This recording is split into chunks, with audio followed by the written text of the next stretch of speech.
को इंटरव्यू देंगे क्या हम? देखिए मैडम, हमें साहब ने बोला इंटरव्यू लेने के लिए। अबे वो ज्यादा बकवास मत कर, समझी ना?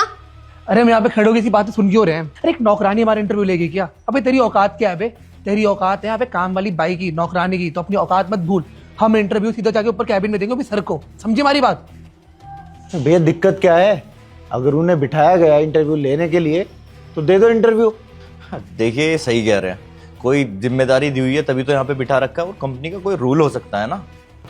भाई साहब देखिए, अगर कोई रूल होगा, रूल आपको फॉलो करना तो आप लोग फॉलो करिए ना। और हमें कोई शौक नहीं चढ़ा है कि किसी नौकरानी को हम लोग आके यहाँ पे इंटरव्यू देंगे। हम लोग यहाँ पे एक अच्छी खासी पोस्ट के लिए आए हैं, किसी नौकरानी की पोस्ट के लिए नहीं आए हम लोग यहाँ पे कि हम इसको यहाँ पे इंटरव्यू देंगे। आप लोग दीजिए इसको इंटरव्यू, हम लोग ऊपर चलते हैं, है ना? ऑब्वियसली अगर मैं इसको इंटरव्यू दूंगी ना तो मेरा स्टैंडर्ड गिर जाएगा। मुझे इसको इंटरव्यू नहीं देना है, मैं तो ऊपर ही जाऊंगी। भाई साहब सुनिए, इन दोनों को खड़े रहने का शौक है ना, इनको यहीं रहने दीजिए, हम दोनों चलते हैं। स्टूपिड। रुकिए मैडम,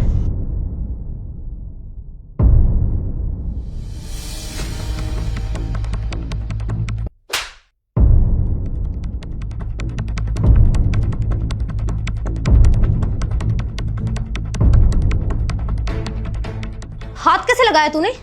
अपनी औकात में रह, और दोबारा हाथ लगा दिया ना, ये हाथ ही तोड़ दूंगी। तू है क्या बे? हाँ, नौकरानी है तू तो अपनी औकात में रह। तेरी जैसी लड़कियां ना मेरे घर पे काम करती है और तू यहाँ बैठी ही क्यों है? बदतमीज कहीं की। और भाई साहब मुझे तो ऐसा लगता है ना, इसने हमारी जानबूझ के इंसल्ट की है। इसका जवाब तो मैं ऊपर जाके ही लूंगी। आप परेशान मत होइए, जो हरकत इसने करी है ना, इसकी सजा तो इसको अच्छे से मिलेगी। क्यों भाई?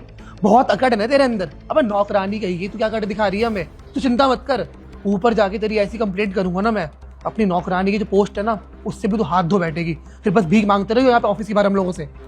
देखिए, आपको हाथ उठाने की जरूरत नहीं थी, ये कोई तरीका नहीं होता। हो सकता है उन्हें कोई जिम्मेदारी दी गई हो, ये कोई तरीका थोड़ी होता है। देखिए आपको हाथ बिल्कुल नहीं उठाना चाहिए था, और कंपनी का कोई अनसेट रूल भी हो सकता है ना, और इनको यहाँ पे बिठाया हुआ तो इनकी जिम्मेदारी है ना ये तो। अरे चुप रहो, तुम्हारा ज्ञान सुनने के लिए नहीं बैठी मैं। जहाँ इंटरव्यू देने आई हूँ इंटरव्यू दूंगी, तो अपना ज्ञान अपने पास ही रखो। आए बड़े अनसेट रूल वाले। और हाँ, यहाँ तो बहुत इंसल्ट हुई है मेरी, ऊपर जाके इसका सवाल पूछना ही पड़ेगा। चलो चलते हैं, बदतमीज लोग।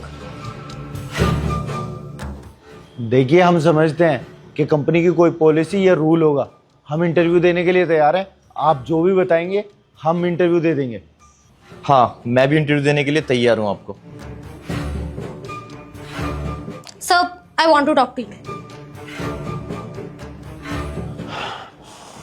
बोलो। सर, हमारे साथ ना नीचे मिसबिहेव हुआ है। हम लाइन में खड़े हुए थे और एक अनपढ़ गवार सी लड़की हमारा इंटरव्यू ले रही थी। हाँ सर, ज्योति एकदम सही बोल रही है। एक बात बताइए, इतनी बड़ी कंपनी है, हम किसी नौकरानी को अपना इंटरव्यू क्यों देंगे? हम अच्छा भला सर ऊपर आ रहे थे आपसे मिलने के लिए, और उसने हमें नीचे रोक लिया। कहती कि पहले हमें इंटरव्यू दो तब ऊपर जाना होगा। सर हमारा कोई लेवल है, हमारे पे कोई स्टैंडर्ड है। हम ये आई जाए किसी भी लड़की को अपना इंटरव्यू नहीं दे सकते हैं। सर, इस इंसल्ट का ना मुझे आंसर चाहिए, और बस बहुत हो गया। आप इंटरव्यू लीजिए मेरा। देखिए, आप लोगों का इंटरव्यू पहले ही हो चुका है। एक मिनट सर, आपने किसी को हायर कैसे कर लिया? सर अब तक तो आपने हम में से किसी की भी क्वालिफिकेशन नहीं देखी। सर आप एक काम करिए, पहले आप मेरी क्वालिफिकेशन देखिए, फिर आप बताइएगा कि आपने किसको हायर करो, किसको हायर नहीं करा है। इस सब की कोई ज़रूरत नहीं है। तुम लोगों के इंटरव्यू भी हो चुके हैं और मैं हायर भी कर चुका हूँ, मैडी को और रॉबिन को। इन दोनों को किस बेसिस पे सर? इंटरव्यू हुआ भी नहीं है, ये तो हमारे साथ में थे। सबसे पहली बात, इंटरव्यू में जिस चीज़ की सबसे ज़्यादा ज़रूरत होती है वो मैंने पहले ही चेक कर लिया। तुम्हें पता है, जब से तुम आए हो तब से तुम्हारा इंटरव्यू हो रहा है। तुम्हें पता है, सुबह जो नीचे तुम्हारा इंटरव्यू ले रही थी वही तुम्हारा असल में इंटरव्यू हो रहा था। और तुमने कितनी बदतमीजी से बात कही, मैंने खुद देखा। और तुम दोनों के जाने के बाद भी मैडी और रॉबिन ने वहाँ पे खड़े होकर बहुत देर तक इंटरव्यू दिया, ये ना देखते हुए कि उनका इंटरव्यू कौन ले रहा है। और क्या कहा तुमने? 2 कौड़ी का इंटरव्यू। तुम्हें तो इतनी भी तमीज़ नहीं किसी से कैसे बात करते हैं। मीट निशा शर्मा। तू यहाँ क्या कर रही है? सब यही लड़की है वो जिसने मेरी इंसल्ट की थी। और तेरी इतनी हिम्मत कैसे हो गई कि तू यहाँ के खड़ी हो गई?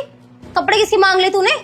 हाँ सर, ज्योति एकदम सही बोल रही है। और तू नीचे कैसे भिखारी से बनी हुई थी, ऊपर आके क्या तूने कपड़े पहन लिए? तुझे क्या लगता है कि सर तेरे को ऐसे देख के माफ कर देंगे? तो एक मिनट रुक सर, आप एक काम करिए, आप इसको अभी कभी इस कंपनी से बाहर निकाल दीजिए।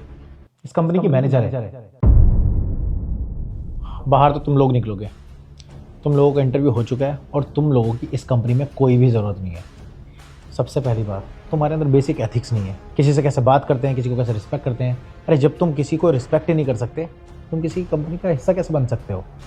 I am sorry sir, actually मुझे पता नहीं था कि ये मैनेजर है, वरना मैं ऐसी बात नहीं करती ना। ऑब्वियसली मुझे लगा कोई नौकरानी है, कहाँ से बीच में आ गई मेरा इंटरव्यू लेने के लिए, इसीलिए बस मिसबिहेव करती। I am really sorry ma'am, मैं ये रिपीट नहीं करूँगी सर।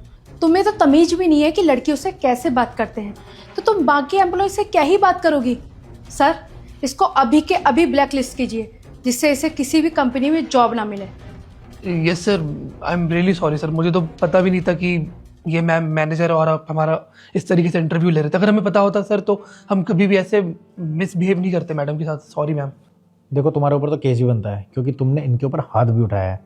हम लोग केस नहीं कर रहे हैं, सिर्फ तुम्हें ब्लैक लिस्ट कर दे ताकि तुम्हें अकल आ जाए कि इंसान को किस तरह से बिहेव करना चाहिए, क्योंकि बिहेवियर सबसे ज़्यादा इंपॉर्टेंट है। नहीं नहीं सर, आप प्लीज़ ऐसे मत करिए, मुझे जॉब करनी है, मेरे लिए जॉब बहुत इंपॉर्टेंट है। ब्लैक लिस्ट मत कीजिए। आई एम सॉरी मैम, दोबारा नहीं होगा, आई प्रॉमिस सर।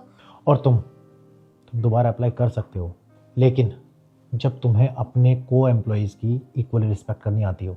अभी के अभी अपने रिज्यूमे उठाओ और निकल जाओ यहाँ से। और हाँ, दोबारा आसपास मत दिखना। Get out. Thank you sir.